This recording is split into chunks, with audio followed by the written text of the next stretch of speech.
People vanish every day. Some are never seen again. But in rare cases, they come back, not right away, but after years. And when they do, things don't always make sense. Where were they? Why did they leave? And what really happened during the missing years?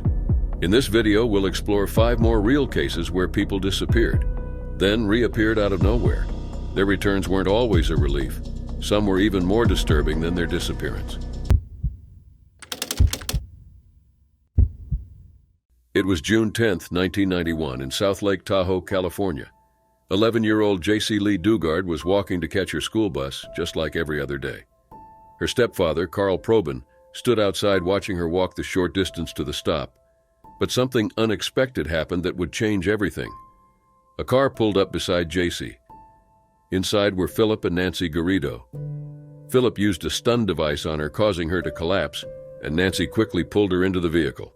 Carl jumped on his bike and tried to chase them, but they sped away. J.C. had disappeared. Carl immediately contacted the police. Officers arrived fast. Helicopters scanned the area. Search dogs were brought in, and the FBI became involved. Despite all efforts, there was no sign of J.C. She was gone. J.C.'s parents worked hard to keep her case in the public eye, but the pressure took a toll. Carl and Terry's marriage eventually ended. Carl later admitted he felt deep guilt over not being able to stop the abduction. Unbeknownst to anyone, J.C. had been taken to Antioch, California, about 170 miles away.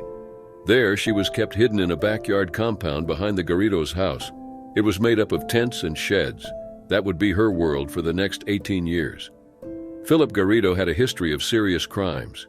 In 1976, he was convicted for kidnapping and received a 50-year sentence, but he served only 11 years before being released in 1988. Just 3 years later, he took J.C.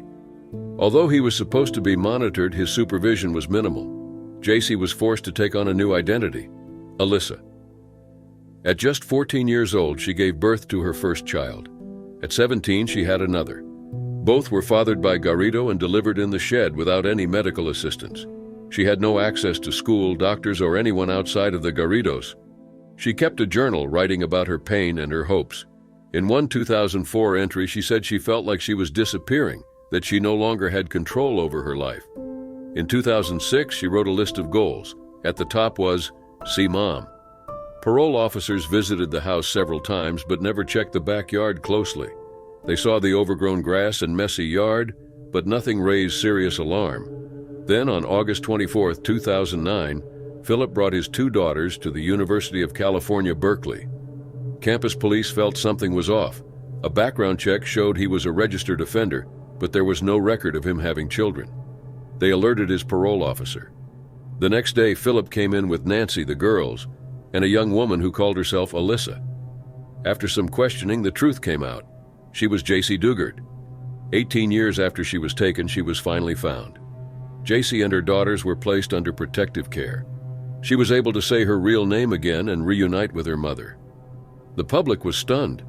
How could someone live in a backyard for almost 2 decades without being noticed? J.C. slowly started rebuilding her life. She wrote 2 books, A Stolen Life and Freedom, My Book of Firsts, sharing her journey. She also fulfilled most of the goals from her old list, including learning to drive and reconnecting with her mom. She later launched the J.C. Foundation to help families affected by trauma. In interviews, she spoke about how she had to relearn how to make everyday decisions, like choosing what to eat. Philip Garrido was sentenced to 431 years to life.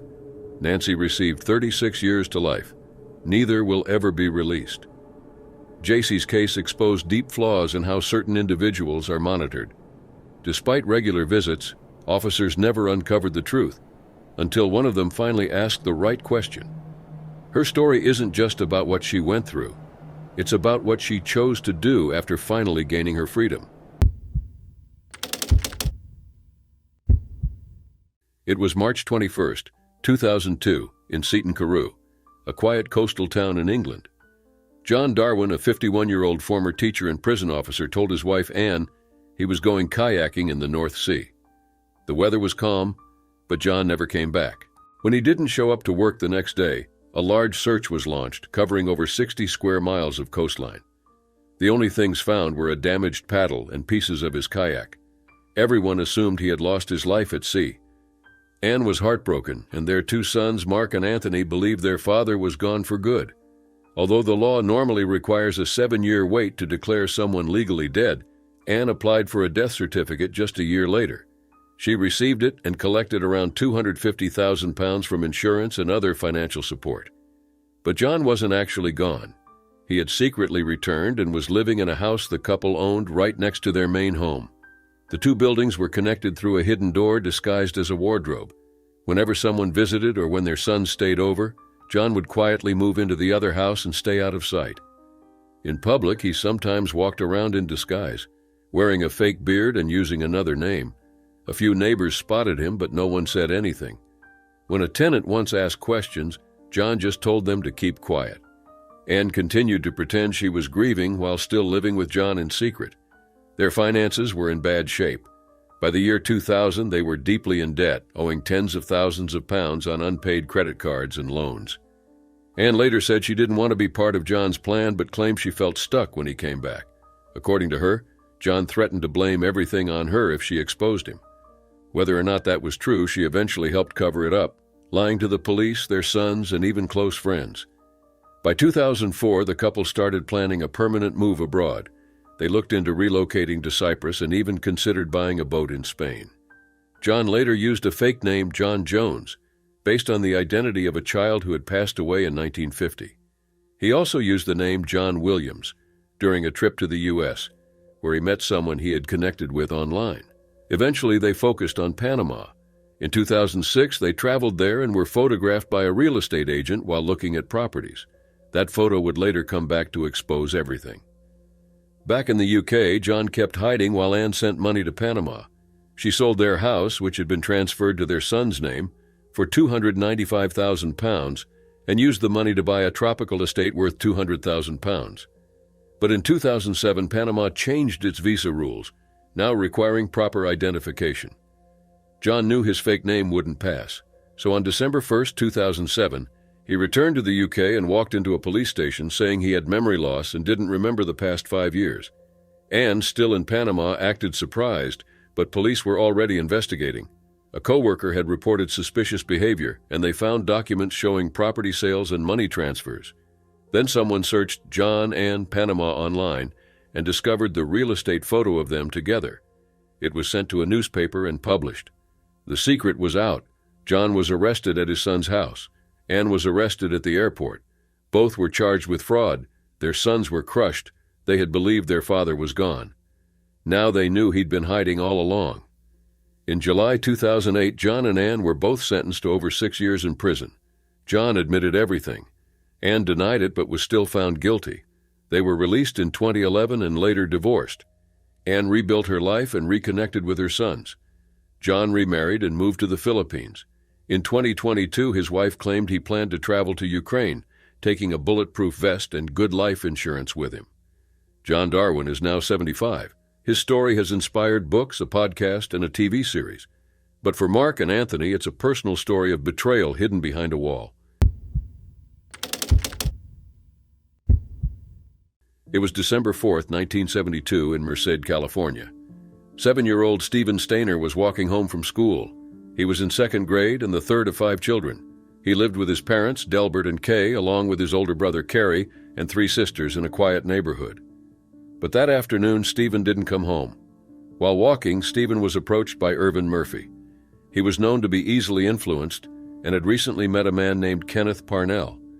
Parnell claimed to be a preacher and told Murphy he wanted help raising a boy in faith. In reality, Parnell had a long record of harming children. Murphy was handing out religious pamphlets when he saw Stephen and asked if his mother would donate items to their church. Stephen said yes. Then Murphy asked him to show where he lived. When Stephen agreed, a white Buick pulled up with Parnell behind the wheel. Stephen got in, but instead of being taken home, he was driven 38 miles away to a cabin in Cathys Valley. That same night, Parnell started mistreating Stephen. Less than 2 weeks later, on December 17th, it became ongoing. When Stephen asked to go home, Parnell lied and said his parents didn't want him anymore, that they had too many kids and had given him up. Stephen, just 7, believed him. Parnell gave Stephen a new name, Dennis Gregory Parnell, and kept his real birth date to make the story seem more real. For the next 7 years, they moved around California, living in places like Santa Rosa and Comch. Stephen was enrolled in schools as Parnell's son. He was allowed to smoke, drink, and go out freely. Parnell even gave him a dog named Queenie. For about 18 months, a woman named Barbara Mathias lived with them. Stephen later said she took part in the mistreatment when he was 9. She claimed she didn't know he had been taken.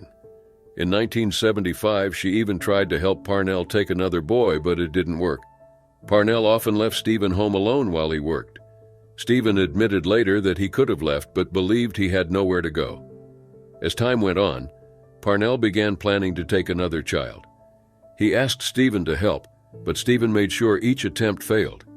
Eventually, Parnell asked Stephen's teenage friend Randall Poorman to help. On February 14, 1980, they took 5-year-old Timothy White in Ukiah. When Stephen saw how upset the boy was, he knew he had to act. On March 1, 1980, while Parnell was at work, Stephen took Timothy and left. They hitchhiked around 50 miles but couldn't find Timothy's home, so Stephen brought him to the police. He told them, "I know my first name is Stephen," and tried to remember his last name and birthday. By the next morning, both boys were back with their families. Parnell was arrested. Though he had a past record from 1951, he was only charged for taking the boys. He got 7 years but served just 5. Murphy and Poorman were also charged. Mathias was never arrested. Because of legal gaps, Parnell wasn't charged for the years of mistreatment. Stephen returned home on March 2, 1980. The media was everywhere, but Stephen had changed. He was now 14, struggled in school, used marijuana, and eventually dropped out. His father didn't believe he needed more help, and Stephen never shared the full story. In 1985, he married Jody Edmondson. They had 2 kids. He worked at a pizza place, gave safety talks, and joined a local church. In 1989, a TV miniseries called I Know My First Name is Stephen aired. Stephen helped with the production and had a small role. It reached over 40 million viewers. That same year, just before the Emmy Awards, Stephen died in a motorcycle accident at age 24. The driver fled, but later got only 3 months in jail. About 500 people came to his funeral. Timothy White, then 14, was one of the pallbearers. Years later, Stephen's brother Kerry was arrested in 1999 for the deaths of 4 women. He remains on death row. In 2004, Parnell was caught trying to arrange for another child and was sentenced to 25 years to life. He died in prison in 2008. Timothy White later became a deputy but passed away in 2010 at age 35. That same year, a statue of Stephen and Timothy was placed in Merced, showing their escape, a moment that changed both of their lives forever. It was May 20th, 1985, in Tacoma, Washington. Jody Roberts, a 27-year-old crime reporter for the News Tribune, was supposed to cover a story at Pacific Lutheran University, but she never showed up. This was out of character. Jody was a dependable and serious journalist. However, her recent behavior had changed. She seemed withdrawn, messy, and not herself, and now she was gone. When her co-workers couldn't reach her, a few went to check on her at home. What they found raised alarm. The house was in disarray, dirty laundry, piles of unopened mail, and her cat's waste on the floor. Her cat Poika was outside crying. Jody never let her cat out. Something felt very wrong. Jody had joined the paper at 22 and earned respect covering crime and court cases. But in early 1985, friends noticed something was off. Her phone had been disconnected. She was behind on bills. She had started seeing a counselor and said even basic tasks had become overwhelming. In mid-May, she asked her boss for a short break with her friend Mike Bainter, a photo editor. Her request was denied. Still, she went to work on Friday, May 17th. That was the last time anyone from her office saw her. On Saturday night, she went bar hopping with friends in Gig Harbor, then attended a small gathering near Purdy. At the party, she grew attached to a puppy and even offered to buy it. Around 3:30 a.m., she said goodbye and left. Her home in Wana was only about 10 minutes away. A neighbor later noticed a red car in her driveway, possibly her 1983 Toyota Corolla. By Monday, she was missing. She didn't report to work or answer calls. At around 10:30 a.m., she withdrew $80 and cashed a check for $350 at a Federal Way bank, leaving her account overdrawn by $20. She signed her full name on the slip. That was the last known trace of her. The next day, her parents were contacted. They hadn't heard from her either. A missing person report was filed and police entered her home that evening. It was still messy, but the most concerning detail was Poika being left behind, something Jody never would have done. Investigators only had one lead, the bank transaction. Later, her car was found in a rented parking space used by the News Tribune. Inside were fast food wrappers, unopened mail, and scattered papers. There was no sign of foul play. Police believe she may have returned the car herself and left by bus. Then 5 days later, Jody was found in Aurora, Colorado. She was wearing a University of Denver sweatshirt, had no ID, and didn't know her name. She carried a Toyota keyring and a copy of Watership Down. A mall security guard took her to Fort Logan Mental Health Center. Doctors said she was intelligent and seemed well educated, but she couldn't remember anything about her life. Under medication sometimes used to help recover memories, she mentioned siblings, Ann, Sal, and someone named Shorty. Some details were close to real, but most were unclear. She was diagnosed with psychogenic amnesia, a type of memory loss linked to emotional stress. Her photo was shared locally, but no one recognized her. Social workers helped her start over. She called herself Jane D., believed she was born on January 1, 1963, and eventually moved to Alaska. There she worked as a waitress, met a man named Dan Williams, and had 2 sets of twins. She never brought up her past. 12 years later, in 1997, a sheriff's captain reopened the case. A newspaper article led a woman in Alaska to recognize her. When police contacted Jane, she still didn't remember being Jody. But after speaking with investigators, she agreed to reconnect with her family. She uploaded a photo to a private site. Her father confirmed it was her. She gave just one interview saying her memories never returned. Her family accepted that. Today she lives quietly in Oregon, caring for her mother and raising her children. As for those 5 missing days, what really happened remains unknown.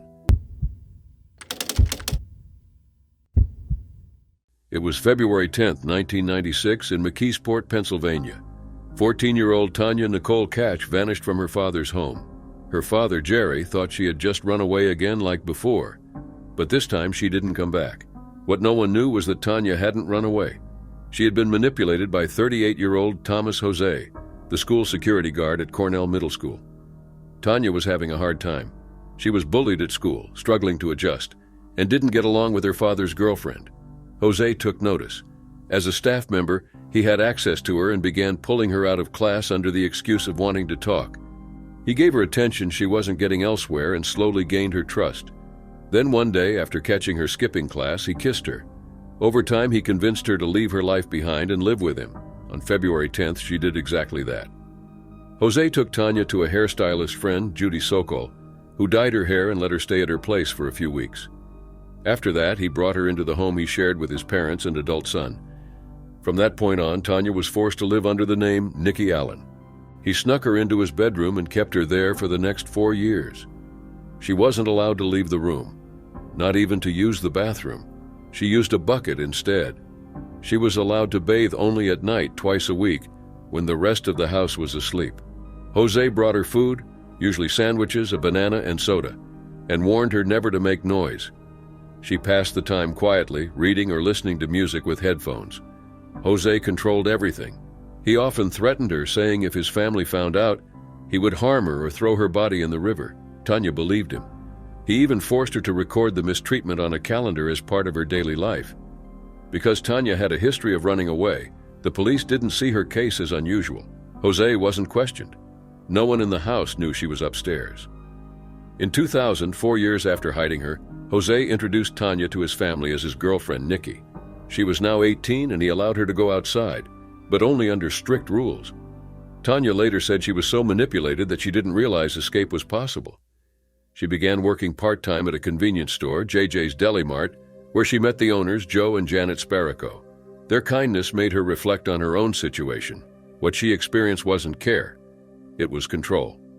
One day on March 20th, 2006, Tanya finally opened up to Joe.